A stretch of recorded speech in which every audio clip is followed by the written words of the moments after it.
3, 2. Alright, welcome to another episode of the Refined Peasants podcast. This is going to be an interesting episode, but hopefully part of a 3-episode series. Basically, whoever's in the middle hosting the podcast, we are going to form basically an absolute monarch around them. So they're going to be 100% dictator, whatever they says goes, it's the law of the land, and it will be enforced as such. Today, it's my turn. Welcome to Wyatt-Ocracy. So buckle up, kiddos. Buckle up, buckle So what's the first thing? What's the first thing you change? You're named king. Yeah, so if I'm named King of the United States of America, the first thing I'm doing is I'm going to outlaw using a turn signal when you're not turning. I think if you switch lanes, that shouldn't even be a thing. Well, that's just dangerous. No turn signal when you're switching lanes. No, all jokes aside. I think with a policy like that, he's sold out to China. Honestly, I could feel that because I've seen so many people Nick, their turn signal it was on. a joke. No. They have their turn signal on and they don't turn, and you almost get like fucking door dinged because of it. I can go for that. What? I don't know. Go. Okay. Anyway, see, that's what happens when you lead on with a joke. So basically, I would change so much. I know, but first day in office. Okay, we're cutting military budget. Day one. Okay, and in this example, you are Congress executive. You are the Supreme Court. We are mother. Everything. What we says goes. Yep. So I'm cutting military spending. Cut it to probably $500 billion. From what? What's the current? It's like almost double, probably like $800 billion. So I'd cut that almost in half. Okay. You really think that's a good idea? Yeah. Nick rules Canada. I'm a Mexican guy. Okay, so Nick you rule rules Mexico? I rule Mexico. Okay. I mean, he's looking at all your shit, thinking that's pretty nice shit. Yeah. Well, at 500, we still have the most funded military on the planet, and we have a lot of stuff. And plus, we don't have to recycle. A lot of it is that I'm just not in favor of the giant overbloated military when we have many other problems to fix. Because there are a lot of problems we have to fix. Okay, so first, right out the gate, you cut in the military budget, and let's call it half, just for ease. Yep. Raising taxes, which I guess would still be the president's job, but that's basically me, because I'm everyone. So, So raising taxes across the board. Yeah, so it's going to be a progressive tax. I'm not going to... So now there's a bunch of caps on taxes. So like Social Security, you can only pay, I think it's $225 max. So like if you're a multimillionaire, anything over $225,000 doesn't even count. Can't be taxed. So first of all, that's ending.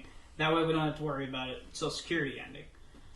I think you would run into other issues with Social Security. Mostly the generations that are paying for it. So like... Y'all's generation is smaller than my generation, is smaller than the boomer generation, is smaller than... really since like the 50s, we've been a negative population growth. So you're going to have less people paying in. So you're going to have to just increase the Social Security tax with each progressive generation. Well, you don't have to increase the tax. As long as you can upkeep the revenue, then you'll be all right. You'd have to increase taxes somewhere. You'd have to keep the revenue going. But that's what I'm saying. Let's be honest, most generations ain't making it to old age. The life expectancy is rising. Yeah. That's the problem with Social Security. When it was created, the life expectancy was like 68. And now we're like 95. So, but the ending... So, does it make sense that... So, like, if I make $200 billion a year, my income tax can be taxed all the way, but my Social Security and unemployment can only be taxed to like $225. You're making $2 billion. So, we're ending that. You ain't need Social Security. No, but it's for everybody else. Yeah. So we're ending that. And then we're also going to raise taxes across the board pretty much everywhere on income. So I believe we have a 22% tax rate right now, corporate tax rate. Oh, yeah. We're going to raise that. To what? Probably like 30. Okay. Maybe even a 30 effective, so a 35. Yeah. Okay. Which is what Obama had it at. I thought Obama's topped out at like 27, but... difference. Are you sure? I'm not 100%, but I'm pretty sure. I don't think we've ever hit a 30. Interesting. Not an effective. Yeah. So. Probably capital gains tax. I think I would probably just tax all your assets you make in a year. So you can't probably get out with assets. Yeah, so additional assets. So I would pay taxes on my home every year? Well, no, so you have property taxes like you normally do, but I'm saying like new gained assets. So stocks. So like... so if I buy a car, that gets taxed additionally? If you use it as an asset, yeah. Well, a car would be an asset, correct? It depends, yeah. Some people use it as an asset. To a lot of people, it's a liability, though. Okay, so, but what if I bought a vacation home? That's for sure an asset, correct? Yeah, it's property, so you just pay property tax on that. But what I'm really getting at here is probably stocks. So it's really the stock market. So like capital gains. So you're going to tax them. So you're going to tax them. Made? Yeah.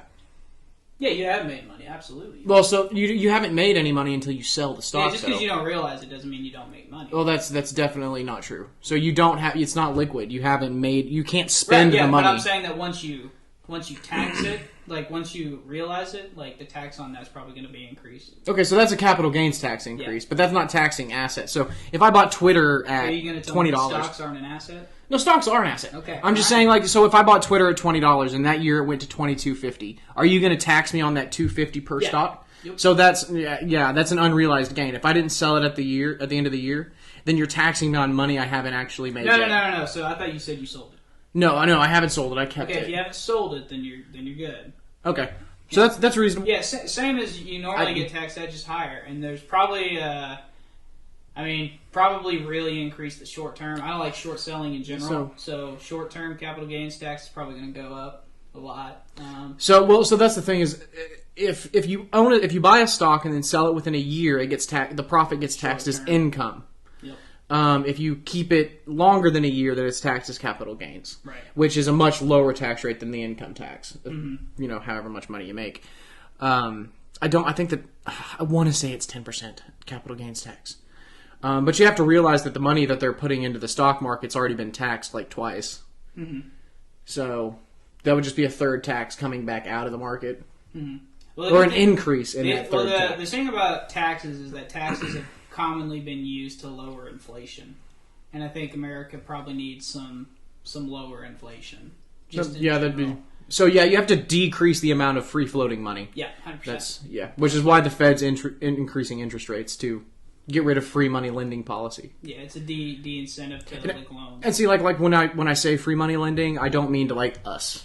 I mean to like people borrowing against. So if I did buy Twitter at $20 and then it goes to $22.50, I can now borrow against that $22.50 price. Yeah, so at interest free. Taxes are going up though. That's all you need to know. What else would you do? So do you guys have questions like what policies would I change? Because it's hard for me to just imagine all this. Yeah, so like how about like you just asked me like so what would I do about guns? National registry, no more private sales. Gosh, I'm trying to think. Well, we just had a podcast on it, so yeah. So you can just look at my stuff there. Probably. What about insider trade with Congress? Well, I guess there is no Congress anymore. There is no Congress, which kind of defeats the purpose. Do you say every Congress member is now, I guess what if we go into this with the presumption that there's still a Congress and stuff, but just for a short period of time, whatever you say goes. We get to make all the laws on the books? Yeah. For a short period of time, you have all the power, but there's still a Congress, there's still a Supreme Court. Your first 100 days, you have all the power. Yeah. Oh, 100%. Okay. You say it and it's law. Yeah, so... but afterward, there's still going to be a Congress, and there's still going to be a Supreme Court. I'm going to say Congress has a fixed income, period, for them and their spouse. What's the fixed income? Fixed income will be... It's in D.C. It's a high cost of living area. Oh, they don't have to live there. Yeah, they do. They're only Congress. They work there. Yeah, but they don't have to live there. I'll give $100,000 a year. I bet he's going to change them for each. Being, so a 200,000 household. No, I didn't even think about household. We'll go 120 household. $120,000. Wow. So you're talking like firmly middle. So the spouse can't make what if the spouse owns their business, own business? Well, see, we have a lot of that, and we have a lot of corruption there. So we're going to go ahead and. So this is your attempt to nick the corruption. Now, okay, question: are you going to make them because they're only like 160 days in session or whatever? They're not in session very long. Are you going to make them like 365 days like any normal American? No, 365. I think that you deserve time with your family. What we're trying to do is kind of change what the job is, though. To me, it's a public servant job. It's not a job. Absolutely. Yeah. So, give them. I mean, I don't know what the average American works in a year, but get it somewhere around there, forced in session. Compulsory. Now, are they going to be like they have to be in session? Or are we going to end like you're out of session and you can still vote?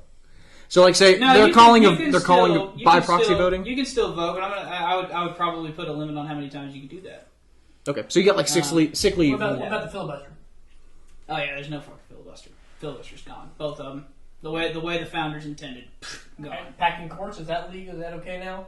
And it's Well, yeah. What do you do about the Supreme Court? That's a better question. Oh, the Supreme Court, right now. Yes. I'm taking 2 away, and then next president 2024 wins, they're naming them. So I'm taking away Barrett, and I'm taking away who would that be? Would that be Gorsuch? Gorsuch was the one named. Yeah, right after Trump got elected. So yeah, that'd be Gorsuch. So those 2 are out, and then probably going to put a term limit on them, maximum 10 years. Do you do an age limit on Congress members and stuff? No. Well, so hang on, because you're framing questions that are kind of leading him to answers. Like, so ask him, like, instead of do you pack the Supreme Court, what do you do about the Supreme Court? So what do you plan to do about Congress? We've already talked about you're going to limit old people who have dementia on. What do you do with that? Well, no. So we need to let him come up with his own ideas of problems that need solving. Does that make sense? I don't have a problem with people. I mean, so I'm doing term limits for sure on every single position. Yep. I'll give you. Senator gets 1, 2 for the House. Okay, so what are you going to do about corporate corruption in politics? Corporate money's not allowed. Lobbying would be outlawed, and it wouldn't be civil like it is currently. It would be criminal. Go to jail. Yeah, he would go to jail. Okay. Minimum sentence probably at least 10. So what do you do about campaigns? You'd have to fund them grassroots.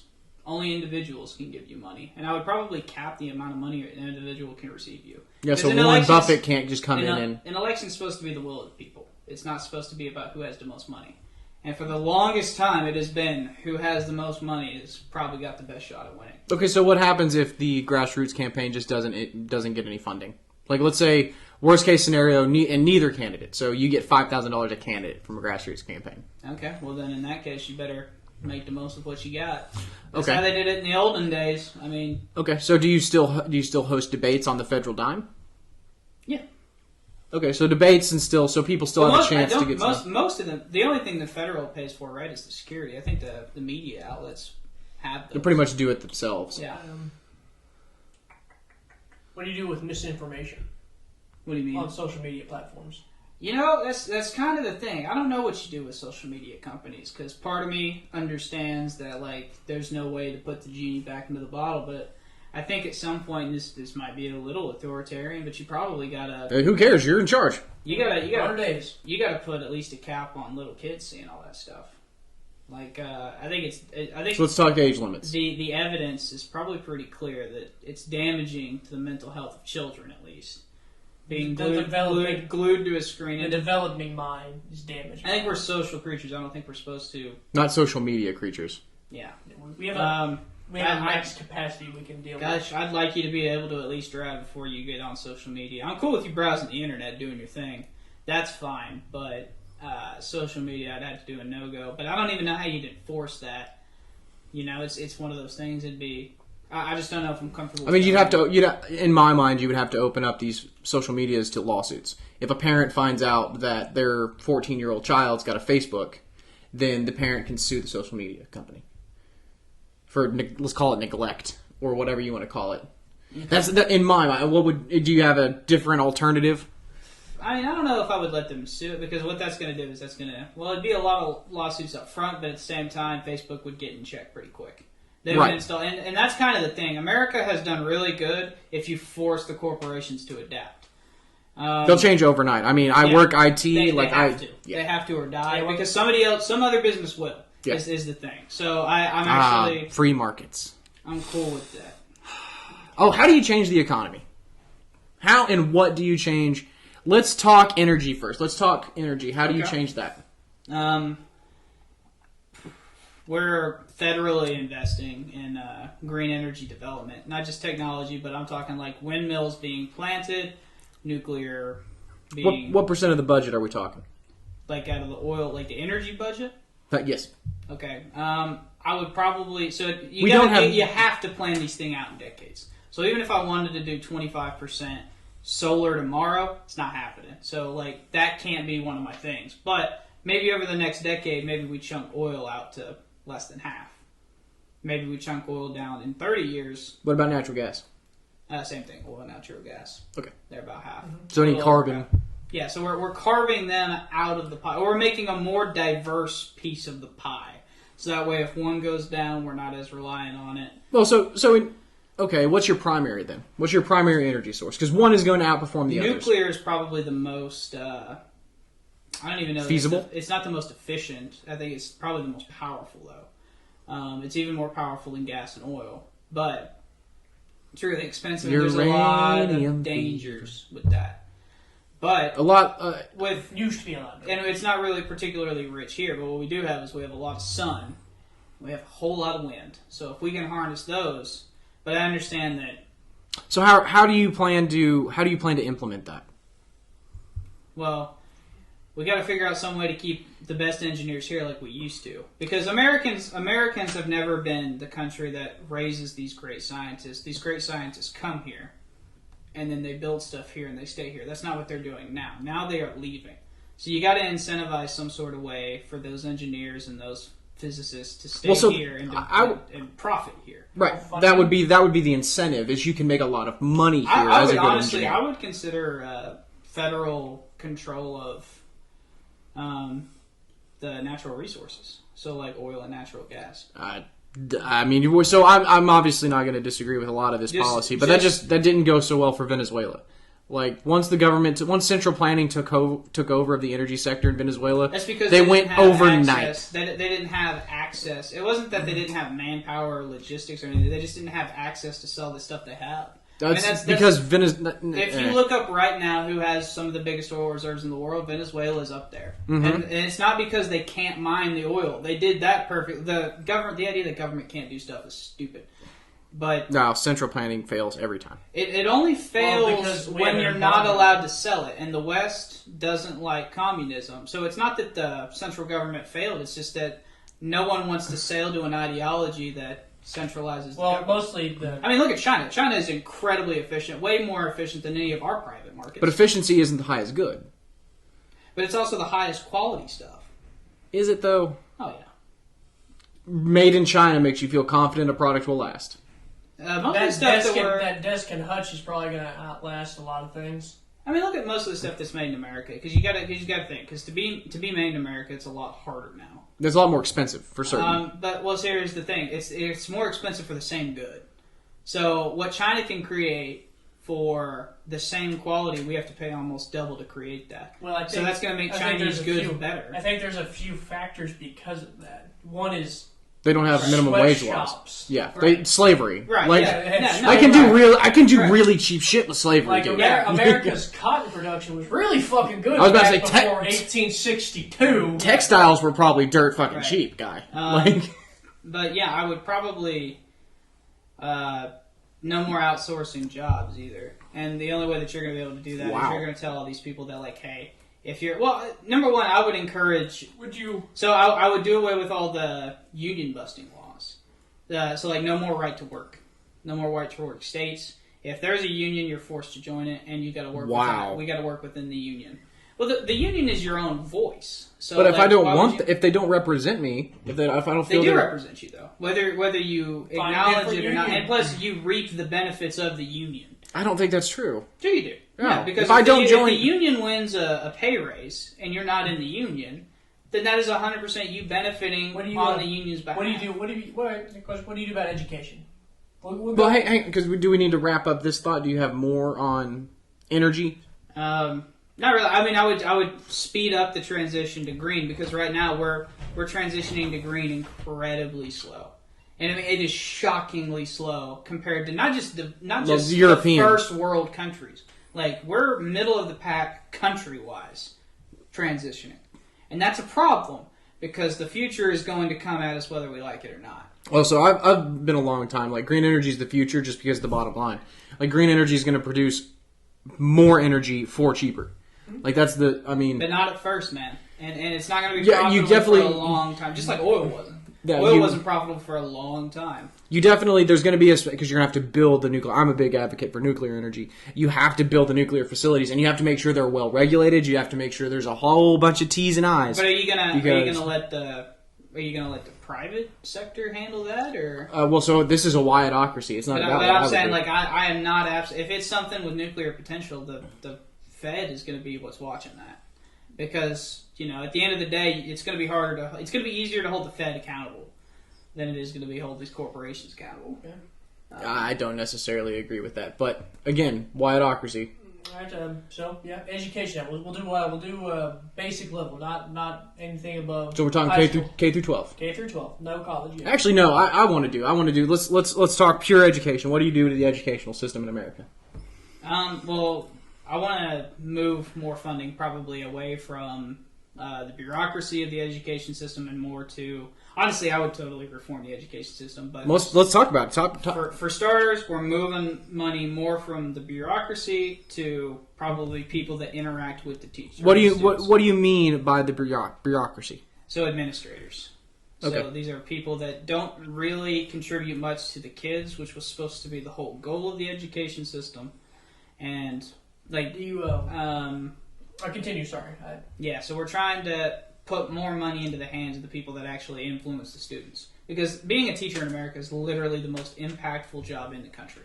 They have so much more influence than people realize. When you're in a place for 8 hours a day, for give or take 12 years, and you're with the same group of people, that's going to influence you no matter what you do. I mean, that's why a lot of Republicans are worried about seeing a lot of radical teachers. So, do you change the way we teach now? Because the way we teach now is very industrial revolutionary. Yeah, that's the thing. I don't. The purpose of an education isn't to get a job. It's the purpose of an education is to have an education. So that way you can go figure out what you want to do, right? So what's the primary focus of your educational system then? So what is the desired goal? Competent. The desired goal is so that way whenever they complete their education, they are competent human beings. Okay, what defines competent? So in other words, they're going to know the basic levels of all the 4 STEM stuff, right? Math, English, and you don't think that's adequately met now? Oh no, there's a reason we're finishing last all the in time. These STEM fields. Yeah. Okay. Yeah. It's going to be more about education, and I would get away with standardized testing. There absolutely is no data that standardized testing helps. Period. Yeah, a lot of from experience, I know a lot of people during standardized tests did not care. They slept. Well, no. So how are we going to gauge performance? Well, because you can go on an international. Yeah. So here's the thing. If you set a curriculum and you say, all right, at the end of the year, this is what the kids are going to be tested on. All they're learning is memorization. Yeah. Everything we know about high school is that there's actually no critical thinking going on. It is just straight memorization, and then critical thinking for the most part is natural. So you're wanting to take in high school. You're wanting to take less. What school does now, if I'm understanding you correctly, is give them the answers, and instead of giving them the answers, you want to give them the tools to find the answers. Right. It teaches them repetition. So the education was built for the industrial. It was meant for factory workers. You sit in your spot, you do your work, you don't talk, you go to lunch, you come back, you do the same thing. So yes, the modern U.S. educational system. It's meant for repetition, not for critically thinking. Yeah, so I think we got to re-engineer the way we do education in this country. If we want to be the superpower, I don't know that we do, but if I'm in charge, we're going to try and. We're going to be the goddamn superpower because I'm. We're going to at least try. College. Well, that's part of education. The reason I want to separate these is because college is a choice. Do you go to college? Do you not go to college? What do you do about college? Especially with student loans. I'll wipe that immediately. I would wipe all student loans on day one. That'd be one of my... Would you try to fix who can get loans, stuff like that? How would you try to fix... There wouldn't even be loans. It would be completely government financed. And so I'll tell you. So you're getting all this money from just a huge increase in taxes across the board. Not just correct? that. I mean, so far what I've mentioned, we could mostly cover with just a cut in the military budget. To be honest, I don't find that to be accurate. But you don't have to. It's data. He's kind of. It doesn't. Yeah, it doesn't. No, college, he's not. Free college at most. Even if you're rounded to the nearest $100 billion, it would be $100 billion because it's going to be under $100 billion. I mean, that's just. I'm sorry. I don't think that's not a lot of. You don't have to think that's true, but it is true. It doesn't No, matter. a lot of economists disagree with that entirely. They're talking about, like, again, I've been on a Thomas Sowell kick. He talks about education costing vastly more than any proposed theory because you're going to lose money. I want to say that the National Economic Council actually, like, they're the ones who put this number up together. So this is the top economist in the country. Would you not consider Thomas Sowell as one of the top economists in the country? I don't know who the hell that is. Okay. I mean, he knows more than me, sure, but I mean, there's a reason he's not at the table, and there's a reason he's never been at the table. Okay. I mean that's just a matter. If you don't consider him one of the top, it's up to you. Maybe top 1%, I guess, of people, but I mean, like, we're talking like the top dogs of the top. We're talking about like the best Nobel Prize winners here. We're talking about people who are cited in several debates amongst economists. I mean, so Thomas Sowell is definitely cited in several debates. I think I don't mean by layman. I mean when economists argue. Not many people cite Thomas Sowell. I mean, most people are citing. I have no idea. Milton Friedman's probably your guy. Milton Friedman. He's the founder. Prize. Yeah. But as far as it's not a hard calculation. I mean, even if we do double it, do 200 billion. It's not going to be that. I mean, wiping the student loans is going to be significant. Thomas Sowell has not received a Nobel Prize, but there's at least 3 economists I don't know that are. Yeah. Anyway, he hasn't received a Nobel Prize. Yeah, I know. I knew he hadn't. I mean, I was just checking. You don't have to be a pompous asshole about it. It's his country, damn it. He can be a pompous asshole. But he wants to be a pompous asshole. Even if we give you $200 billion, I'm cool with that. I'm just sign the check because again, now here's the thing: the college and trade schools would not be government ran like K through 12. Those would be completely done basically how they had been.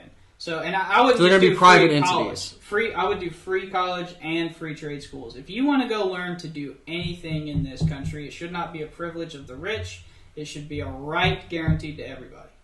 So, if you want to go regardless of competency, he's saying money should not be an issue. So, someone with an 89, competency is up to you. So, someone with an 89 IQ, they have the same right to an education as everybody else. Yes. Right. So they're going to go through K through 12. And then if they get to college and college says you're not cutting it and they kick you out, then that's the then not everybody has the same right to that education. They have the right to the access to it. You're playing no. That's no. Country. If not everybody gets to go, I'm not arguing. I'm presenting him with conflicting. The problem is it's not conflicting though. Yes, it is. Because you get to go to college. It's just if you fail and you bulk out, then you bulked out. I don't know what to So everybody gets to enter. I don't believe... And then they kick you out if you fail. Garrett, I'm sorry, I don't believe in participation trophies. Like, I'm not saying it's a participation. But presumably your tax dollars are going to pay for this, correct? Your tax dollars are going to pay for it whether you go to college or not, right? Right. Okay, so why... If you don't go to trade school, if you don't go to college, it doesn't matter. Your tax dollars are going to go. So you're not mandating it. Okay, I understand that. Right. But let's say I have an 89 IQ and I want to go to college. My tax dollars pay for it. Why am I refused? You 100% have the right to try. You 100% have the right to try. So we're going to get rid of a right to work, but install a right to try on education. Well, yeah, I think education should be a right, but that's the thing. So you get to go. But you're saying it's not a right. Yes, I am. Because here's the thing: you're misunderstanding. You don't know what I'm saying. You don't. It's not that if you have an 89 IQ, you get to college, and college is like you don't even get a shot. That's not what I'm saying. I'm saying if you have an 89 IQ and you go to college and they figure out that, dude, you're just not you're not getting the grades, you flunk out. You stupid. You flunk out. That's a meritocracy. That's what I'm arguing for. I want a meritocracy, but it's not a meritocracy because you're charging everybody. No, everyone gets a chance, is what I'm saying. It's a meritocracy where everyone starts at the same playing field. I'm trying to level the playing field so that way everyone has the same chance as everybody. But you realize this is going to create because your dad was rich. So okay, then let's talk about this. You get to go to Cornell because you have merit to go to Cornell, and you have because you're intelligent. Right, because it would be based off. But intelligent is going to then you're just going to start distinguishing instead of wealth. You're going to start distinguishing on intelligence. We do that now. I don't think so because for sure. Communities used to be aligned. I mean, it's always been based on money, but I mean, there was no it's not always devaluing based on. Well, we used to make basically the same. So, even a lawyer would make more, but they would make a lot closer than with a plumber. And there was no devaluing, so the lawyer didn't always look down on the factory worker. Now they do because the lawyer makes. So, are you attempting to get rid of classist elitism? Yeah, oh yeah, absolutely. So what are you going to do? What are you going to do about? What are you going to do system. about intellectual elitism? Because that's what's going to happen. So you couldn't go to college as long as it's merit based. I'm cool with that though. So, but an IQ isn't power. At least 75% of your IQ is genetic. Okay, but that doesn't. How intelligent you are, like critical thinking skills. But it does. They don't get any special rights. I mean, they do. They have a right to go to college if they have a higher IQ. Everyone has a right to go to college. This is what not someone with an 89 who can't pass. I'm going to say this one more time. Listen, you get to go to college. Say it. They get to go to college. Say it. No, I'm going to make you say it. I'm not going to. They get to go to college. If they flunk out, if they go through 20 hours of classes and they fail every single one of them, the college is allowed to say, "Hey, this is a waste of taxpayer dollars." Hey, it's not that. It's just stupid. That not everything is about the taxpayer dollars. The thing is that they're like, look, man, you're not cut out for this. I'm sorry. The result not of everything's a fairy tale. The result of that, I'm not saying that it is. What I am saying is you're going to charge these people for an education they may not have full access to. And then, instead of a classes division... What do you mean full access to? They may not get a full 4-year education at this college. Right, that happens. But they're going to pay for it. Yeah, everyone's going to pay for it. Exactly. Whether you went to or not. Okay. And then just what's like going to people who happen... didn't go to either are still going to pay for it. What's going to happen is that there are still going to be the people who do cut it for this college degree, and they're still going to go on and make more money, correct? Well, not as much money as they do currently. So we're going to come back to that. So they go on and they make some more money. Right. Okay. This 89 IQ individual gets in, can't cut it. Okay. So he's still going to pay for it, but now he doesn't have access to that education anymore. And then what's going to happen is instead of even if they're paid the same, it's not going to be a classist elitism. It's going to be an intellectual elitism, where this person's going to be like, "Well, I went to college. I'm smarter than you. You don't." Happens now. Well, yeah, it does happen now. So this is going to exacerbate the problem. No one cares. Yes. I think so. Garrett, what happens when you meet someone? At minimum, it's going to shift the problem. Garrett, what do you say to a guy? You're gonna take it and you're gonna call it something else, but it's gonna be the same problem. What do you say to a guy like, "I went to college, I'm better than you"? What do you say to them? You're a dick. Yeah, we call those people assholes. Yeah, well, elitists. I mean, you say get fucked. Yeah, and here's the thing: the people that did that are also the wealthy people. They're the people that are snobbing on lower people because they went to like. But again, it's not necessary. What I'm trying to point out here is it's not a wealth thing. It always this problem is going to shift because here's the thing: some people, whenever people do that, it's like, hey man, you don't know. Like I couldn't go to law school because my family didn't have enough money. Like that's the thing, right? You know? And you're trying to solve that problem. And well, this will solve that problem. That's what I'm saying. Is you are this is an attempt to solve that problem. We're making this less about who has more money from their parents and who has better genetics. IQ. Who has better genetics, thinking skills. Who has better genetics? I mean, if that's how you minimum 75% of your IQ. If that's how you look at it, then that's how you look at it. Okay, so what are you going to do when there's a lot of? You understand IQ isn't everything, right? I mean, so it's a lot though. It's the best. It's the best measure of critical thinking skills and aspirational skills that we can. It's not everything. Not everything. But it's a lot of it. No, it doesn't have to be everything. It just has to be most. And unless you're proposing a better system than the IQ system, dumb people can make a lot of money. I think America has proved that. I mean, so for sure, dumb people in the environment we've created, dumb people can make a lot of money. A lot of money, but not as much as smart people.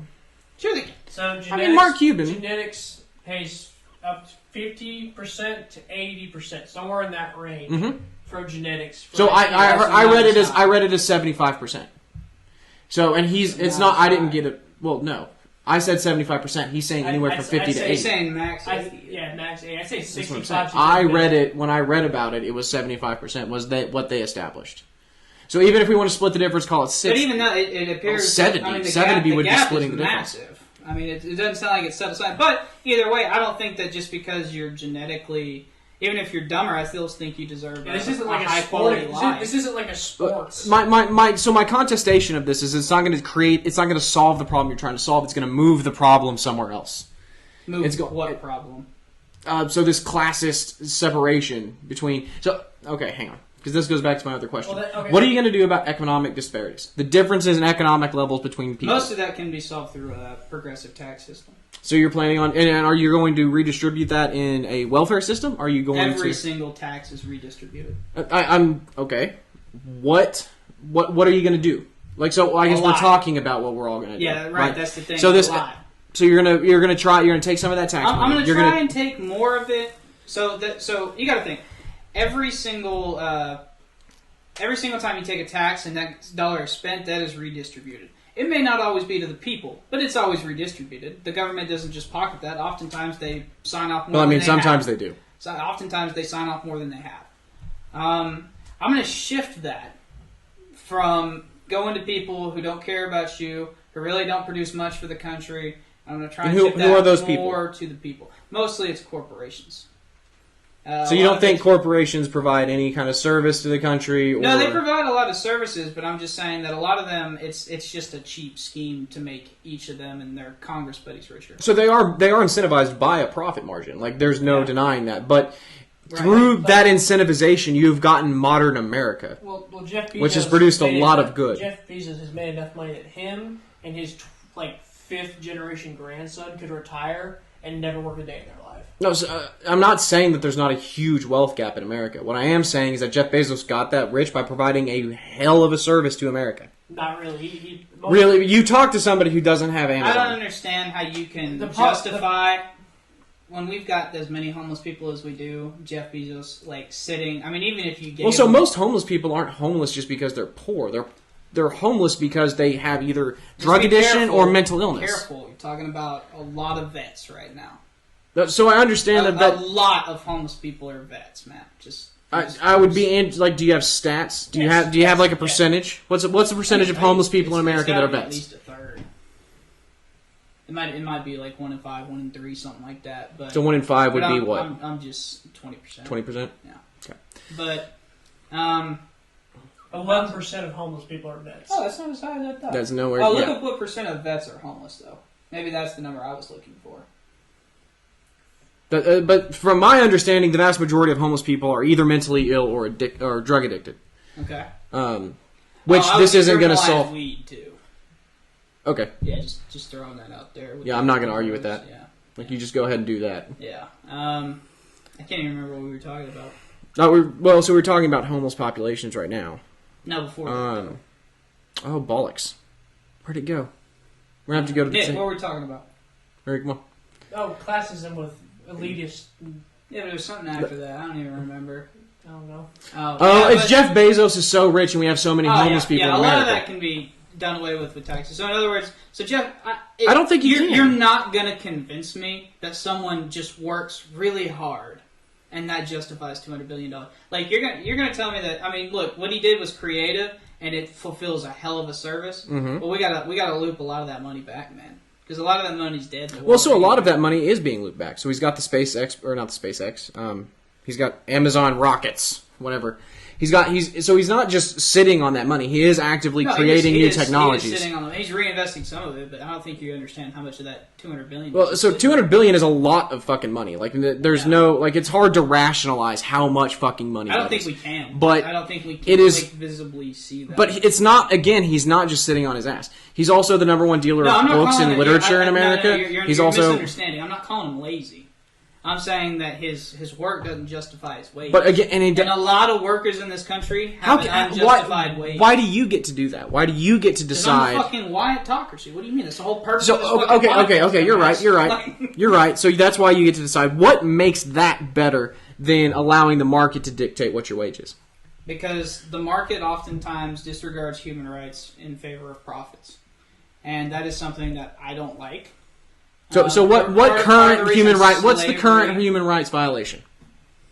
Oh, I think stolen labor is number one. What's stolen labor? Unpaid wage, literally, you worked this many hours, you were supposed to get paid this much, you just didn't realize it. Stolen labor is a ridiculous amount of money. Number one, underpaid labor. Number two, is a human rights violation. Oh yeah. So the market dictating their salary is a human rights violation. Just because, I mean, it depends if it's compulsory, which most of the time it is. So I mean, we've got so many such a private like monopoly on all of these companies that they get to basically pick your wage, and you just have to deal with it because there's not 16 warehouses owned by 16 different companies. Now there's but there is a million different jobs. Does anyone know how much? But it all funnels to the top. Most warehouses were paying people back in, like, say, the 80s. No idea. Adjusted for inflation, I'm almost positive it's more. How much do you think they made in the 80s per hour? I have no idea. I have no idea per hour. $9 to $15 an hour from the 80s. That's a lot of inflation to now. And I just saw a sign for Hobby Lobby paying $18.50.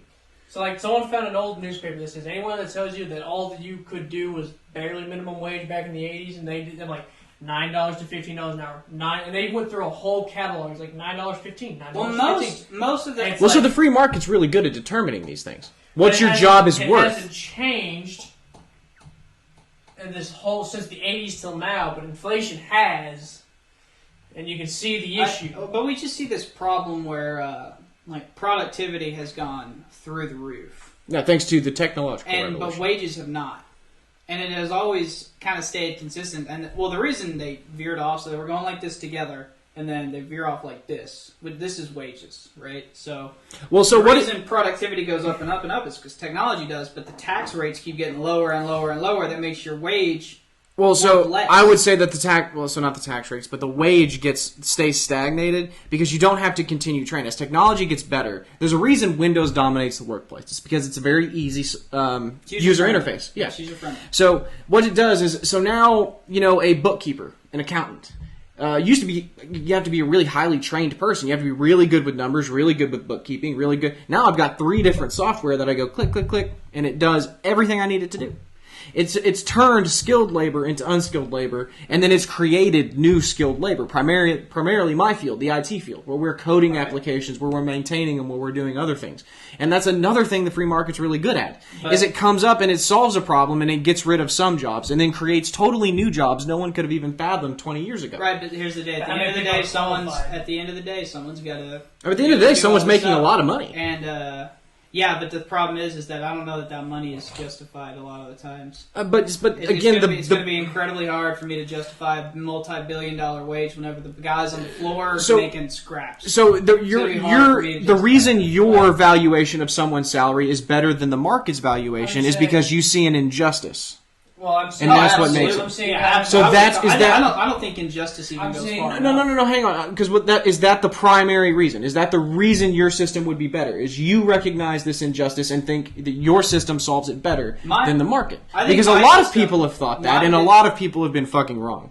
That's not true. Oh yeah, for sure. We call it the golden age of America when we did this stuff. All I'm advocating for the most part is FDR era policies. Tax rates, giving it back to the people who work, the people who actually keep this country going. So the difference was at the end of the day, if Jeff Bezos disappears tomorrow, nobody's going to know. But if all the electricians disappeared tomorrow, we would find out pretty fucking quick, wouldn't we? Yeah. If all the ITs went out like that, but an electrician is easier to replace than Jeff Bezos. You can train an electrician. I don't think so. I think you can replace the CEO. They did. Jeff Bezos stepped down. They found a CEO. Oh, so no. I'm not saying that CEOs are irreplaceable. I'm saying a CEO's skill set is a much harder to find skill set than an electrician. I mean, I can agree with that, but creativity is not what we're short of. That's why they're worth more. I don't think a CEO's only it's creativity. I mean, they have to have good decision making. They have to be good under pressure. They have to be good leaders. It's not just them. It's not just the CEO. They have a board of people. They have a cabinet. But they have to be a good leader. They have to be a good managerial person. They don't always have to be ethical, it's a skill. They don't have to be ethical. I mean, they have to be. They're responsible to shareholders for profit. Like, I'm just saying. I see a guy making, mostly it in America, making hundreds of thousands. I mean, I don't think social responsibility is. I don't know. Really? So I could no. Hang on. Yeah, you might rethink that, Milton. I don't know. I don't know. I think social responsibility relies on individuals' purchasing power. So if you find something you don't like, then you don't buy it. Really? How am I supposed to not buy the chemicals being poured into my lake? Yeah, there's evidence that they poured. You don't buy the product that they're creating. You don't have a choice. How about your drinking? Okay, I'll tell you this. Yeah, you can do that in Wyatt-Ocracy. Wyatt-Ocracy. But in Wyatt-Ocracy, what we're doing is we're telling them you're not allowed to do that. Okay, that's fine. Like, I'm just again all I'm trying to do is challenge the ideas because otherwise this is going to be you stating a bunch of stuff. I mean, when you got someone making millions of dollars a day and their employees have to shit in the bags that they sell that they bring out to customers. Are we talking about truckers? I'm talking about people on the warehouse floor who have to shit in bags they send to customers with their product covered in shit. What? That happens. This is mandated? No, but you can't take bathroom breaks. Like, if you leave your post to take a bathroom break, you will either get a fucking ass chewing, you get points that will lead to being terminated. There's a whole lot of consequences if you leave your station just to go to the bathroom. That's why it's a problem. A lot of people are shitting, pissing, and some women, unfortunately, have to take out used tampons, throw it into bags, shove a new tampon in, and then send that package with a used tampon in to a customer. Dude, the first time you hear stories like that, you're like, wow, and then you keep reading them, and you're just like... Where have you read these? Oh, they're everywhere. You can't not. I would outrightly say they're not everywhere. I know people personally who work in the bigger warehouses that they know people who've done it. That's fucking crazy. I will say, well, it's a lot of it's the pace. I mean, you got to keep up with the demand and. Well, and so here's the thing: why don't those people go get a different job? Sometimes you can't, man. No, sometimes you can. You can for sure always go get another job. Not the 50-year-old who's nothing but works warehouses. No, he sure as shit can. My stepfather-in-law is getting a new job, and he's 50-something. He's getting into IT after being a CNC machinist. Well, so the thing is that they tried that with a lot of truckers. You remember the learn to code? Oh yeah, thing? yeah. So again, not everyone. The biggest thing ever. So it's not just as easy. Right, like so you can't be 89 IQ and be a doctor. That's not it's not feasible. You can't. You just don't have the intellectual capacity, and that's a conversation that America needs to have. Yeah, don't get me wrong. When I said that earlier, you called me an intellectual elitist. No, I wasn't. I'm just saying that you were going to shift the class on elitist. That's not what I was saying. Most warehouse workers have IQs of 160. All right. Yeah, I'm not talking Einstein here. Like, and to be fair, Einstein's a once in every. I don't really care what their IQ is. If they work hard and they're decent people, I mean, they deserve decent lives and decent wages. I would argue. Yeah. And that's. But as a worker in the United States, you have the power to go pick your job. You don't have to work for anybody. Well, it depends on where you live. Is kind of the question, because not everyone can afford to pick up and move to a city with new jobs. I mean, some cities. So there's a lot of coal mining cities, right? Especially in places like you get into like the Appalachian states, like in the mountains of like West Virginia and Pennsylvania and stuff. You go there, and it's literally a town they built around a coal mine, and they've been there for 7 generations. And they've never seen outside of their fucking town. You know, like, it's one of those things, like, you can't really escape that kind of poverty. Poverty is one of the hardest things to escape. Which part of the reason I'm pro-education so much is because that's the number one way to escape poverty is education. I thought it was a 2-parent household. No, it's education. Your chances of going... How do they look at... Being a good citizen, being a productive member of society. No, because... I thought the number one indicator of poverty was a single-family household. That's not what I'm saying. So what I'm saying, you grew up productive. So if you divide all of America into quintiles, so like 5 sets, your chances used to be from going from one quintile to the next once a generation. So like your kids, my kids, Nick's kids would all grow up better. That didn't happen anymore. And the reason it doesn't happen anymore is because, well, we're just getting a lot dumber. Yeah, over the global average IQ is falling. Yeah, and that's an issue. So what? Let me see if I understand you correctly. In not theocracy, in Wyatt-Ocracy. Yeah, not theocracy. We're secular. In Wyatt-Ocracy, dictatorship. We are talking about an economy that rewards what? Oh, merit. Absolutely. Okay, rewards merit. Yeah, 100%. And what is going to dictate prices? So market-based economies they have many pros and many cons. So like the pros would be like, for example, your prices, like if you were buying popcorn or whatever. One of the cons they have is picking wages, because I don't know if you've ever heard of the iron laws of wages. Basically, more and more competition drives wages down to the dirt. And that's just kind of like big L liberalism economics, which would be American economics, European economic capitalism. So what's your replacement for that? Well, basically, you just got to unionize. You got to unionize the workforce to dictate prices. Well, they can, yeah. Well, they're going to negotiate things like wages, so that's going to come back to beat the price. Well, so if they negotiate higher wages, they're going to. If you're still letting the market dictate prices, they're going to have to increase the price because they increase cost. Not necessarily, because again, so if this is a union and this is more like of a social working force, then they would just reinvest the profit. They wouldn't have to change prices all the time. Or if they would, so like to do a $15 minimum wage at McDonald's, the prices on everything would only go up 2 cents, regardless of where you live, and they would make up the difference like that. Okay. So I guess I would do a minimum wage increase too, because this is actually the longest period in American history since the minimum wage that we haven't increased it. And honestly, I would probably go above 15. I might go to 20. You'd swallow that. It's a lot. I understand. Okay. I'm just not. All right. Anyway, so you're saying that you're still going to let the market dictate prices, but because of the power you're going to put in workers' hands, right, that's going to offset. Right, and the workers, the key thing is that when you democratize, I think democracy is mostly a good thing. And part of the reason is actually for the same reason a lot of big L liberals thought it was, is because people are always going to vote in their own interests. And so let's say you have a steel mill, and they're having a vote next week about whether or not they're going to move that steel mill out to Vietnam, for example. If you have board members and the CEO making that decision, they're going to do whatever makes them the most money. They don't care what it's going to do to your community if the jobs leave, if the money leaves. They don't give a shit about that. That is irrelevant to them. But if we put that in the hands of unions, and we put that in the hands of not even necessarily, you're going to perpetuate inefficiency. It's not inefficiency because it got us this is. Far. It is. It's not inefficient. Just because it makes less money doesn't mean it's inefficient. Well, so it's not when you cut into profit margins. So if I want to make steel in Mobile, Alabama, right? So what are the constrictions of Mobile, Alabama? Well, it costs me a lot to get the product here. There's a very small set of workers that are willing to come work here. And the labor costs me X amount, whatever you set the minimum wage at.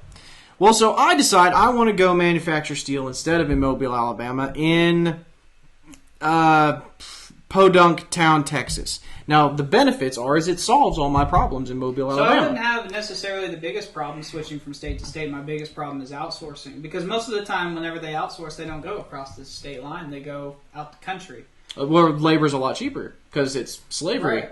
Yeah, and honestly, I don't know about you guys. I find that a huge human rights thing. Oh, yeah. Just nobody cares. Well, that's the thing. So when Wyatt's in charge, Wyatt cares. So there's no more of that. So what, are we going to war with China? No. We're not going to war with China. We're just going to tell American corporations you're not going to profit off of the blood. So anybody who does business with China doesn't get to do business with America? No. You're just not going to manufacture goods in China off of basically slave labor, and you're not going to make... You're going to be closed off from the American financial sector. That's just how it's going to be. Okay. So it's either so that's a huge increase in price right there, and just in everything. So it's basically either get your stuff out of China or you're just done. I think for sure is. It's for sure going to increase prices. Yeah. Not as much as you're thinking though. So a gallon of milk's not going to cost $50. Well, most milk is here. Well, I'm saying like steel, like cars. Anything is going to go up, but it's not going to... Now, your big stuff like your cars, they're going to go up a decent amount. But, that's kind of the price you pay for... I mean, labor here for was idealism. The highest it has ever been back whenever we were the manufacturing capital of the world. So what happens when all the corporations leave? Because my thing, and I wanted to mention this when you spoke about this is all FDR. So, the thing with FDR's policies is kind of America was like the last one left standing. Like there was no other dog to bet on. Where? America. When? Like after World War II. During and prior to World War II. Because there was a global depression. After World War I. FDR was going into World War II, correct? Yes. Yeah, that's what I'm saying. So prior to World War II, the world's in a giant depression. Everybody, and there's no shipping your whole country overseas. One, China wasn't the powerhouse it is today. And populations and labor was, pretty much the same except for the Soviet Union. You could have gone to the Soviets, I guess. But then after World War II, there's kind of like there's no place to take your business. You can't build in London. Sure there is. Yeah, there is. Oh, no. Tons of stuff. There was such high taxes trying to rebuild after World War II. No, it was incredibly rapid growth for the European countries after World War II. Well, it's kind of like job explosion after 2019. Like, of course there's job. You cut to, 12 million jobs during 2019, 2020? Like, of course you've got record increase in unemployment. You started from the bottom. But what's your point? There are plenty of... But that was my point, is that there was... bukus of business. I still think that America was really the only dog worth betting on at the end of that. Yeah, at the end of that war. Europe is that why flourishing? Is that why a lot of countries? Europe's flourishing. Oh yeah, are you kidding me? By what standard? What's your standard? I mean, they're about the size of independent states in the Union, and they're one of the most powerful economies. Even each one. I think Germany's probably number 3 or 4, right? So, number 1. Germany, no, because California is number 3. Right. So you're counting each Florida. State. So if you counted each state, they'd probably be like 5th, because Texas and California would probably be above them. But I mean, even then, they're not near the size of California or Florida, and they're doing pretty all right. The economy for their size is incredibly it's just a phenomenon, honestly. And a lot of it is just because that money's old, and they're far more FDR than you might like to admit. They're further left than FDR. A lot of them. Oh, European countries, yeah. That's what I'm saying. Yeah. I'm advocating for more of us catching up with the West. We're kind of lagging behind a lot. We are what's keeping the West from being what the West used to be. We're the only thing keeping the West standing. I mean, military. That's just a fun... Yeah. That's a... the ability to defend yourself is huge. But we're lagging behind in you can have all policies. You can have... Oh my gosh... But if you don't have the legs to defend yourself, then everyone's gonna... So what would have happened if... if America didn't have the wartime budget? So you said you were going to cut the budget. What would have happened if Russia just decided that it wasn't going to stop at Ukraine? And we don't have the budget to fight them. Europe certainly doesn't have the budget. We still have $500 billion. I think you're underestimating how much $500 billion in budget is. When it goes across an ocean. It's still more than most countries combined. We are still There's probably a reason for that. We're still the top. We kind of have to be. No, we don't. No. That's the biggest myth ever, is that we have to. The military complex is like one of the worst things for our economy. To pretend that there aren't threats that would threaten Western civilization are... Who, the goat farmers in the Middle East? Well, no, mostly communists. We haven't fought the commies since 92. Well, actually, that may not be true, because depending on who you read, Chinese communism, you have to specify, might be severe, rapidly deteriorating. Chinese communism is beating us in every. Well, it's actually not though. That's the thing. Per person capita doesn't they don't even touch us. But if you do that, we're not even in the top 20. I don't think. Yeah, I'm pretty sure we are. No, I would check this. I would check the stats on that, countries. But it's a lot of smaller countries. But capita per person is stupidly small. And then, but their market there's some other is ridiculously high. Well, it's because they got 1 billion people. Japan doesn't. Japan doesn't, but I think Japan has a lot more wealth. But Japan it's a very small nation. They can kind of. Well, the thing is, they don't have to maintain a lot. They're just ahead of the game. All of Asia really is. I mean, it's not going to be too long before we're going to be talking about India as a top 5. I think it really takes a stretch to, I don't know, maybe it's just the Western conception of India in me, but it's a real stretch to say they're on the cutting edge of anything. They are. These are the bodies line the river. Yeah, no. They have 1 billion people. No, I'm saying military spending and personnel and armaments. India's up there with us. They're still worried about Pakistan, though. No, nobody right now is up there. Well, Pakistan has nukes. That's why. Oh, we're worried about North Korea. We're worried about North Korea. We're worried they're going to attack Japan. That's called an ally. You don't care. Yeah, and I understand that we need to defeat Japan. Do you know how much more complicated the Southeast Asia gets with Japan's not there? That's a hell of a lot more complicated situation. It'd be purely what do you speculation. Think? The two countries that keep Asia is it really speculation to say that without Japan, our single greatest ally in the Far East, without them, it would complicate things. Taiwan's a pretty big ally. Taiwan contributes. South Korea. Taiwan's produces 95% of the chips that everyone's fucking short of right now. If Japan goes away, who defends? Who do we have other than the fucking Aussies? Which I love the men down under, but let's be honest, they ain't gonna do jack dilly. So this goes into how do you handle foreign affairs?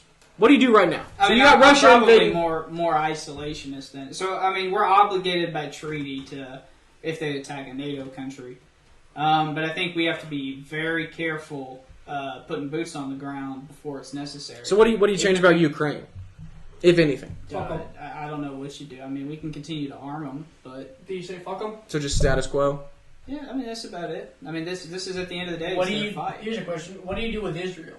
Do you keep funding Israel? Do you lower funding? What do you do with Israel?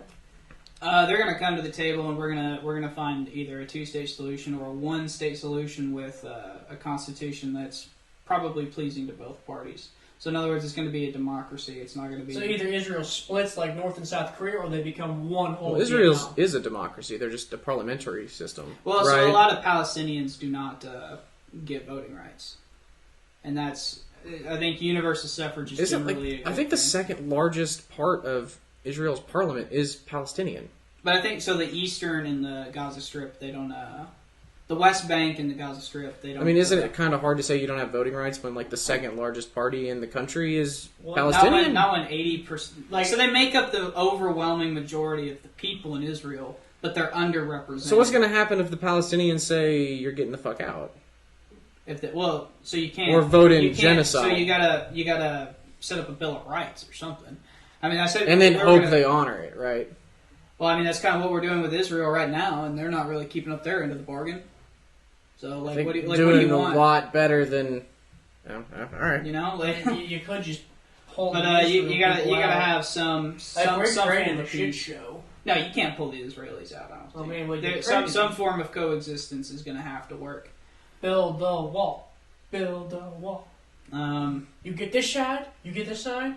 You're to our neighbors, and sometimes you. So you don't change anything about Russia. You don't. I mean, you're going to change obviously some stuff about Israel. Yeah, probably just revamp. I mean, so at the end of the day, they're two independent nations, so they're going to have to agree with us. But I'm the dictator of America. I'm not the dictator of them. Right, but I'm just asking what if Israel wants our support from now on, they're going to have to come. Right, you've got the weight of the American economy behind you. So the Iron Dome, shit, which we provide. There's no doubt that keeping Israel as an ally is beneficial to the United States. But at the end of the day, human rights under Wyatt's administration will come first.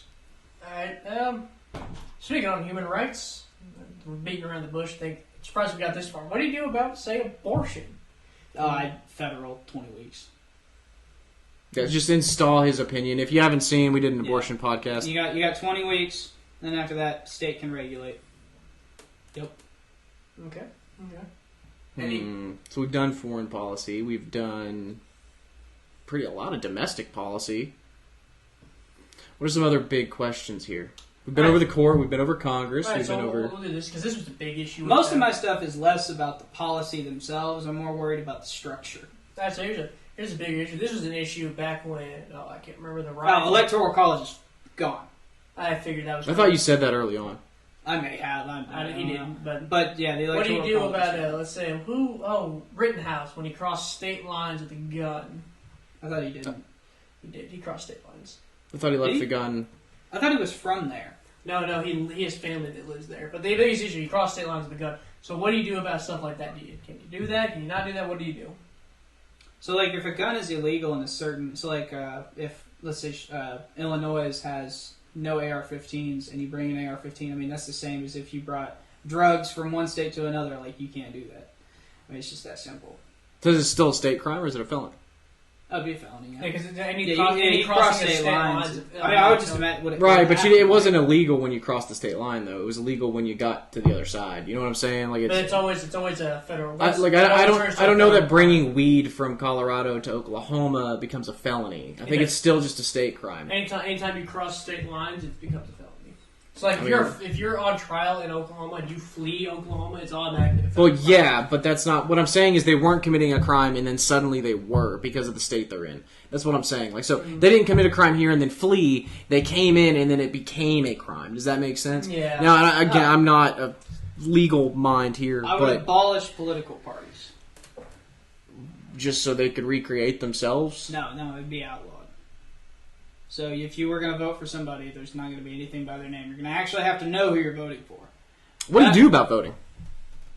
Who gets to vote? Who doesn't get to vote? Age limit? What is? I mean, I like 18 as my age limit. We'll come back to this later. Keep going. I have something in here. No voter ID. I don't like voter ID. It's been proven. It's been struck down too many times to be discriminatory and vastly supported. It's been struck down more times than you think. Because the Supreme Court has struck down several voter ID laws because they're explicitly racist. So I don't know what to tell you. Like the biggest one was probably the one in Texas when we were younger. They said that will dramatically. So that's a no go. Dude, and it doesn't. Does a bunch of do a bunch of minorities just not have IDs? Do what? Do a bunch of minority races just not have IDs? I don't understand your question. Like, so how is it? Oh, no. It's whether or not they do or don't, it's not the issue. I'm just trying to remove. I think voting is a right. Like, as much as I believe that your freedom to express your religion is a right, and I don't want to put obstacles in the way to obstruct the way who gets the right to vote though?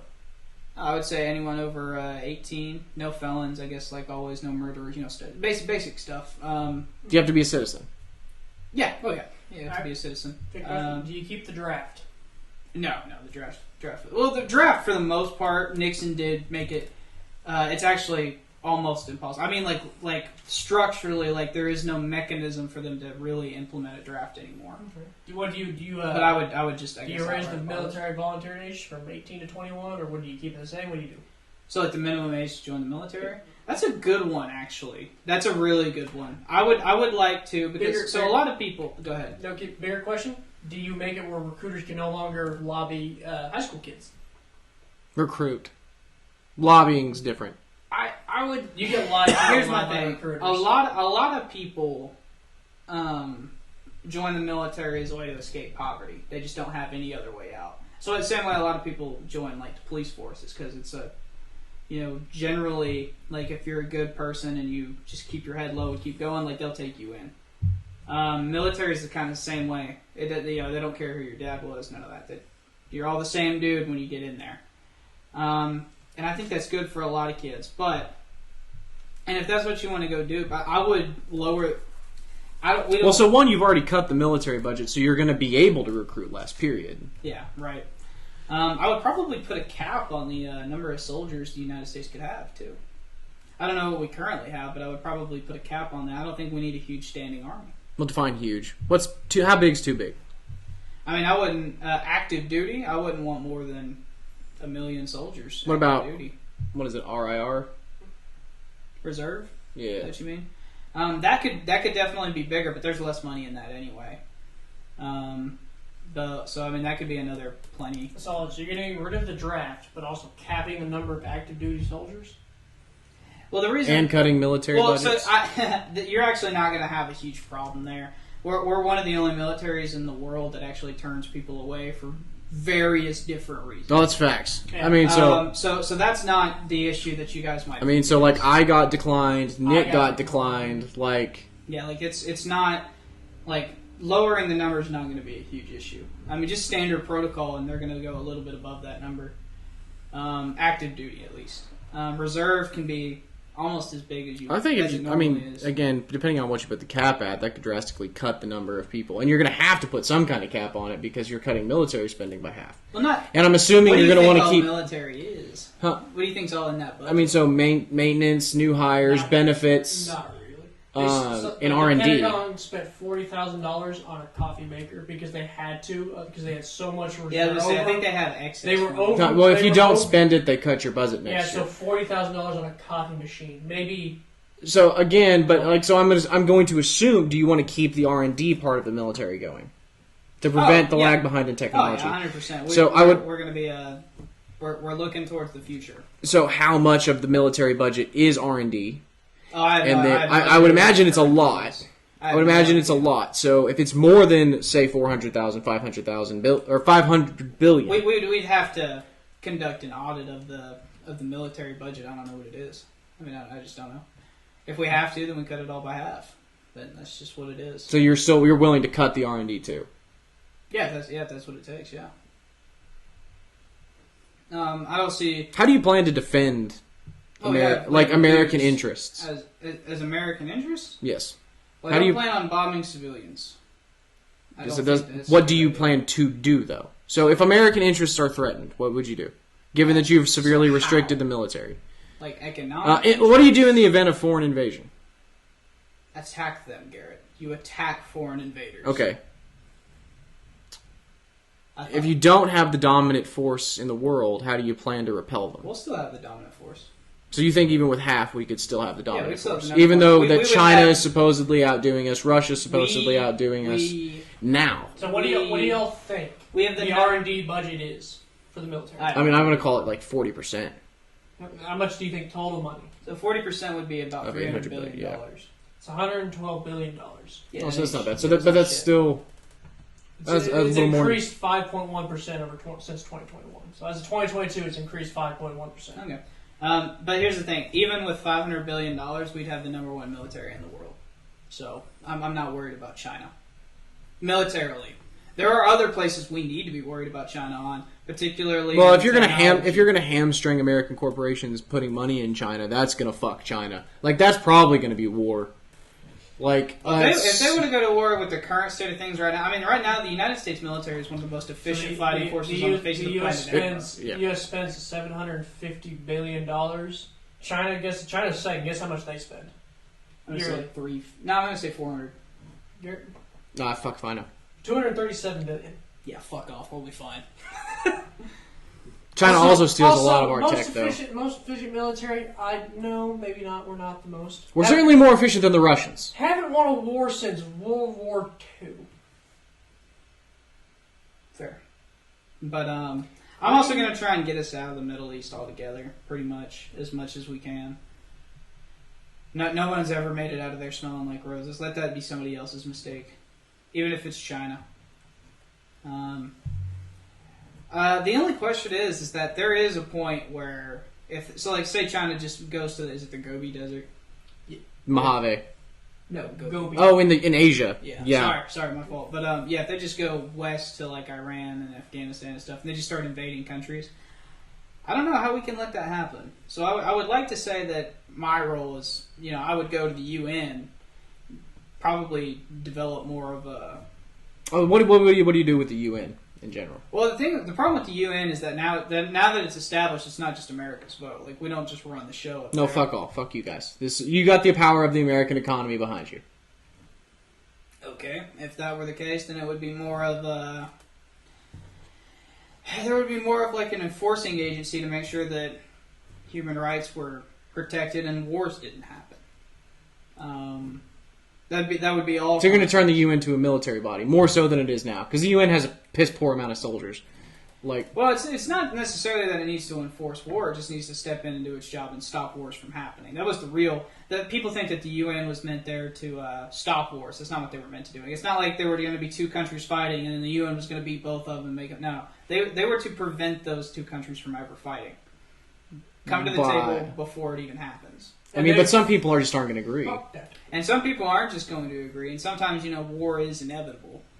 But that doesn't mean that we shouldn't try every single step before then. And you just think the UN's not trying? No. America right now doesn't want them to try. War is very profitable. The UN don't like the idea is as powerful as the League of Nations was. It's probably a little bit I would say it's even less powerful, because isn't China and Russia in the UN? And I don't think China. Well, we weren't in the League of Nations. Yeah, so, it's probably significantly more powerful. I don't think Congress let Woodrow Wilson join. Is that right? Is that who it is? Okay. Yeah. Truman is the guy who did the UN. I would also, just to make sure, I would constitutionally protect freedom of sexual orientation, so you can be gay, trans, all that. So. Well, okay. Question, trans isn't a sexual orientation, is it? Well, sexual expression. What do you do about schools teaching? Teaching what? Trans, gays, all that. So this is one where I won't lie to you. I'm kind of an outlier from I think most people. I actually am a believer in academic integrity or academic freedom. I guess both. I'm a favor of academic freedom. So you think teachers have like full freedom of speech? Can't be sacked for saying it's okay to be gay? Or No. You can't just say whatever to kids. Yeah. You can't just say whatever. So, for the most part, same rules apply. But at the same time, like, if you're teaching about the 1960s, I'm cool with letting it sting. Because it's supposed to sting.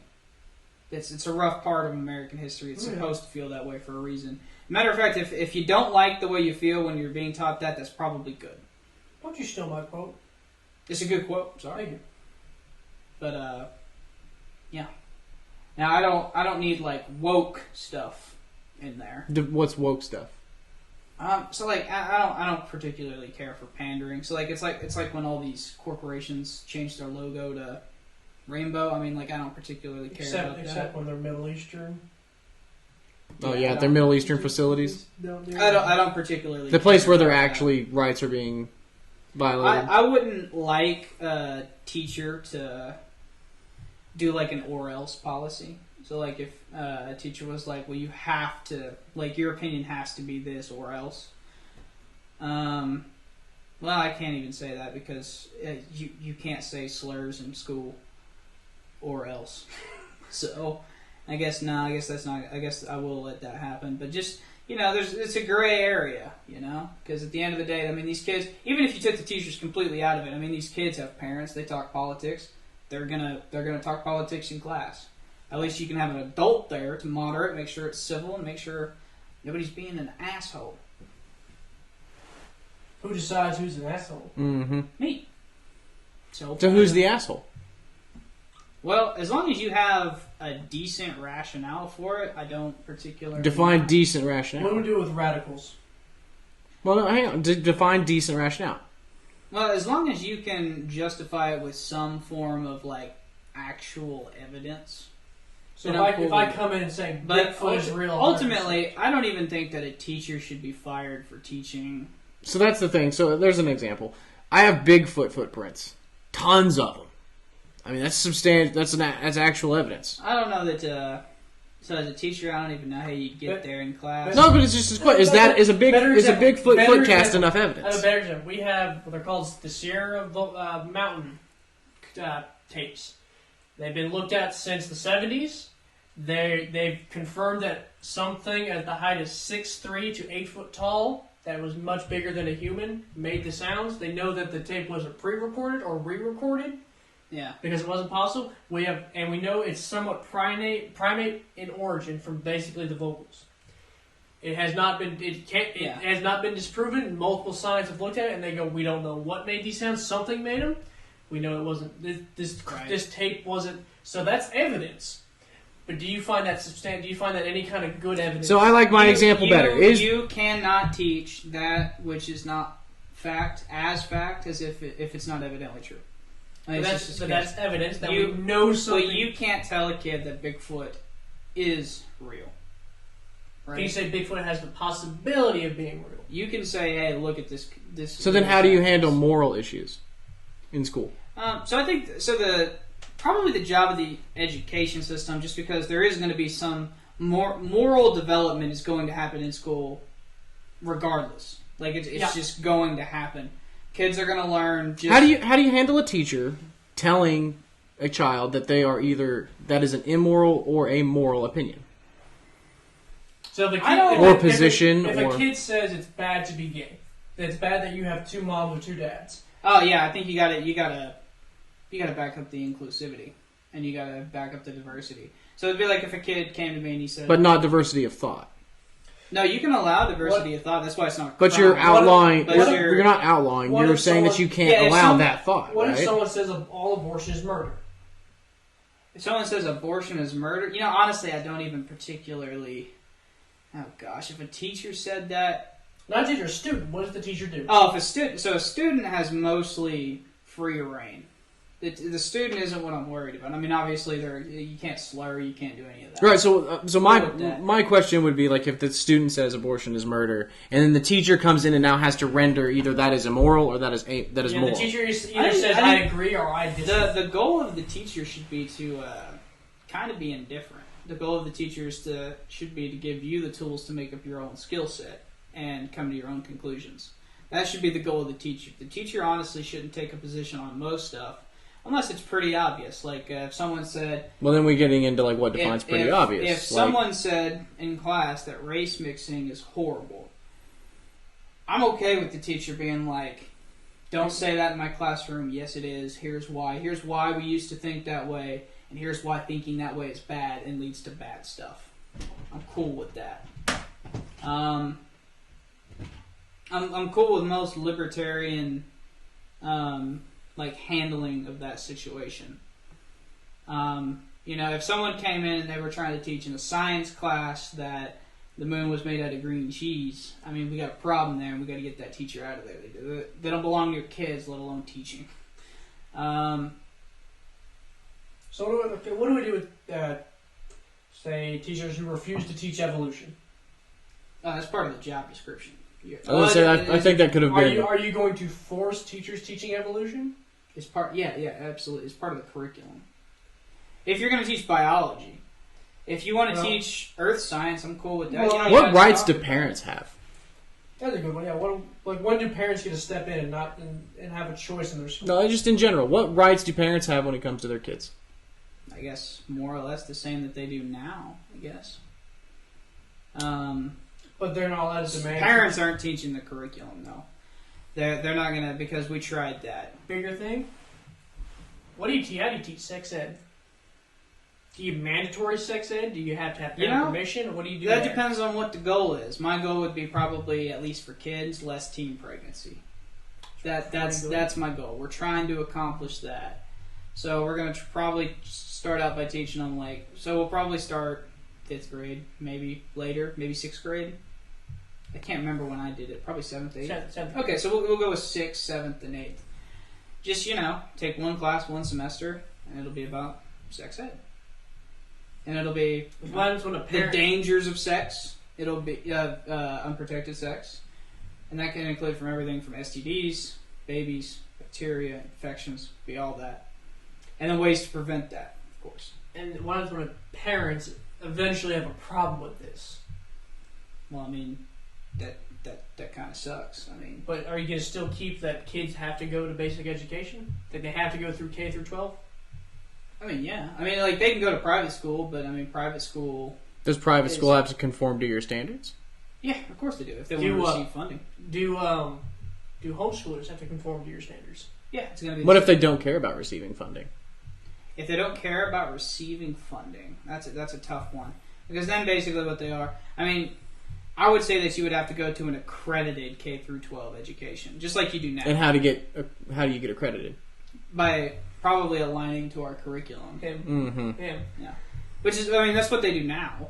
The only exception is really religious schools. So do you allow homeschooling?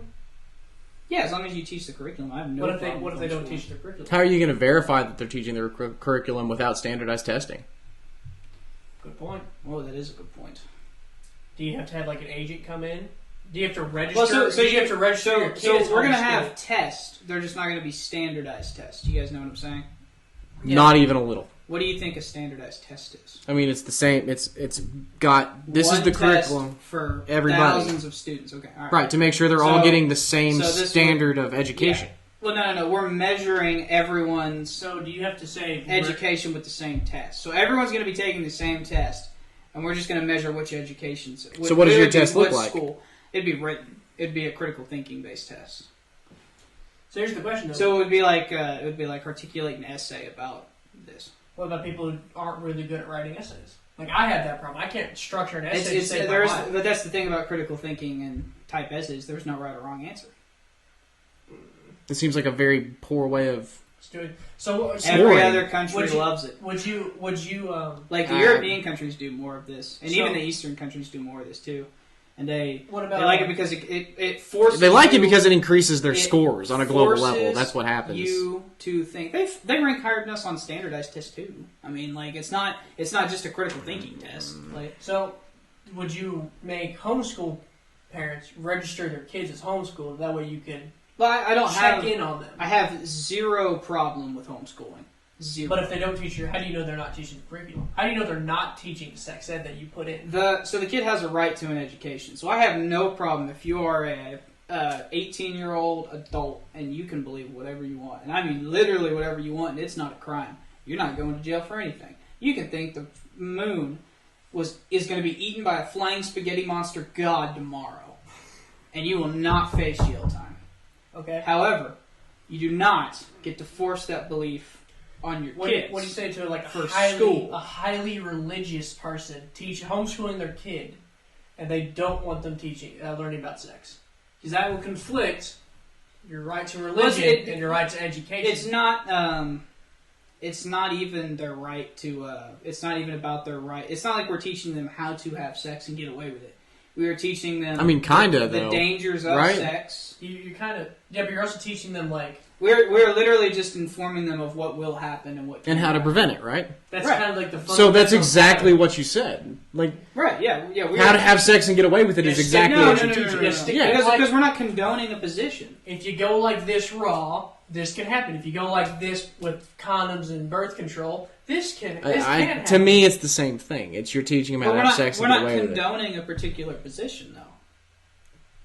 You're just teaching the base. Still functionally the same thing to me. But even if it was, I mean, the kids are gonna have the sex kind of regardless. At least they can't say that they didn't have an education on. They can't if they're homeschooled. No, they would have to. But here's the thing: what happens when the religious beliefs of someone conflict with your education? Who wins? That's a good question. How do you handle religious beliefs? Religious dissent from your policy? Like in general, not just in education, but right. So you've already said that you advocate for a freedom of religion. Period. How do you handle that when it conflicts with what you're trying to say? You have a right as an individual to freely practice your religion. Period. Okay. Mm-hmm. You can instill those beliefs on your kids. But I have no problem with you wanting to raise your kid Christian or Muslim or whatever you want to raise them up as. Mm-hmm. But what I'm saying is that their education system requires a baseline. What about your interaction with other people, though? So, like, do I have to make I can't make everyone wear bubble wrap. Like, I'm sorry. You're going to meet assholes out there who are going to tell you stuff. Like, you're going to meet what do you do about the cake baker? Oh, make the cake. Absolutely. You can't discriminate. So then you are forcing... Yep. And I'm also going to... I'm going to tell the state that they can't ban interracial marriage. When it comes into conflict, you're going to choose the side of your own policy rather than religious affiliation. No, because you can the cake still... was strictly discrimination. He said because they're gay, he's not making a cake. That was so you have a right to association from the Constitution. I mean, the right to refuse service as a private corporation. Like that's discrimination. The Civil Rights Act. In Wyatt-Ocracy, you cannot be turned away because of your sexuality, because of your race, because of your national origin. Yeah, the Civil Rights Act. So no, because we can't just go into whatever. So, what about religion? Can you be turned away because of your religion? No, you can't. No. What about your political affiliation? I guess there's no more political parties. Right. So, okay. What about your ideology? Your political beliefs? So, if I say I'm pro-abortion, can Nick say get out of my store? No, I would say that's discrimination, probably. Okay. But, I mean... What if he does it for religious reasons? Does what for religious reasons? He kicks me out of his store because he's, let's say he's Christian and I'm... discrimination, wouldn't it? Yeah. Based on... But you just said the guy had to make... So if he kicks the guy out because he's gay... No, he's saying the cake maker has to make a cake for the gay wedding. He can't kick the gay people. Sorry. I got twisted up. You're fine. So he's making the cake, or, discrimination is going to be a hell of a civil suit. I mean, it's going to be a lot of money he's going to have to pay. So... That'd be different if he turned away because they didn't have shoes on in his store. Yeah, he specifically Well, there's said, protected classes under current law. Well, he specifically said, "I'm not making you a cake because you're two queers." Like that violates the Civil Rights Act. Right. You can't deny someone business because race, you want to be creed, a bigot color, and just put your religion up there as a poster child. I don't buy that. You can't use your religion as a shield for discrimination. Supreme Court at least in Wyatt-Ocracy. We can't do that now in America. I'm just saying that I will further entrench that. I think I am, by the way, just less concerned with the actual policy. I have a question. The policy will change after I end my reign as king. 100 days. But what I would like to keep in is the structure of how things get passed. So like the filibuster, that's a big deal. So I have a question. Disbanding political parties, that's an immense deal. Ending lobbying and corruption. Here's the thing. We talked about this later. To overturn precedent by the Supreme Court, how would you do it? Would you have to need a majority? So I threw around the idea of a unanimous to overturn precedent. How many years of precedent to do that? Like, is it just 1 year? I don't think precedent? the years matter, to be honest. So if they had a case last year, they established this, then it now takes Well, I don't know. full. 'Cause it's not very long precedent, you know. Like So how many years would it take for it to be precedent to make for a unanimous vote to overturn it? 5 years, 10 years, 20 years, 100 So years? I don't know if I even support the unanimous decision anymore. Instant court packing. Well, here's the thing: the unanimous decision. Well, I think I fixed enough with the courts. Number one, you remove two, and you let the next two presidents decide. I guess you did put a term limit on them. Yeah. So I mean, that's going to do it. And ending political parties is going to be a huge one. So they're not even going to know. You're going to have to know the name of the person you're voting for. Yeah, but you don't vote for the Supreme Court. No, but you vote for president and senate. Yeah, but even then, after you vote for president, you have Jack Diddley Dick saying who gets to become Supreme Court. That's why you vote for the senate, who approves them. Like, and even then, the Senate can do what they want. I might switch it to the House. The House might get to approve. Why not switch it to the people? Let the Well, the people have House- somewhat of a The say. House is supposed to be a representation of the people. Doing a pretty shit job. well, Congress in general. I would that's not- probably implement ranked choice voting too. So basically, how many reps do we have? We have 5 in Oklahoma. So we would all have a ballot. We'd rank 1 through 5, and then whoever ends up with the most top 5 votes, those 5 are who's going. There's no more districts. It'll end gerrymandering, and it'll be a real representation of the people. Okay. Uh, Kind of out of questions. I was gonna say, I think that pretty much wraps it up. I think Yeah. I'm Any not social policy? I'm less like I said. think we- I I think we really covered am. social What do you do less about, what do you do about concerned. immigration?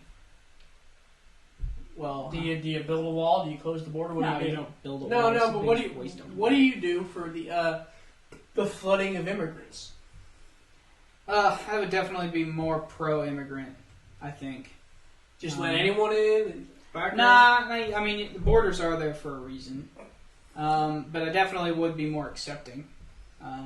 So I would increase the number of visas. Okay. It would also be I would probably, honestly, at this point, so I think out of the 15 million undocumented immigrants, I think it's something like over 75% have been here more than 8 years.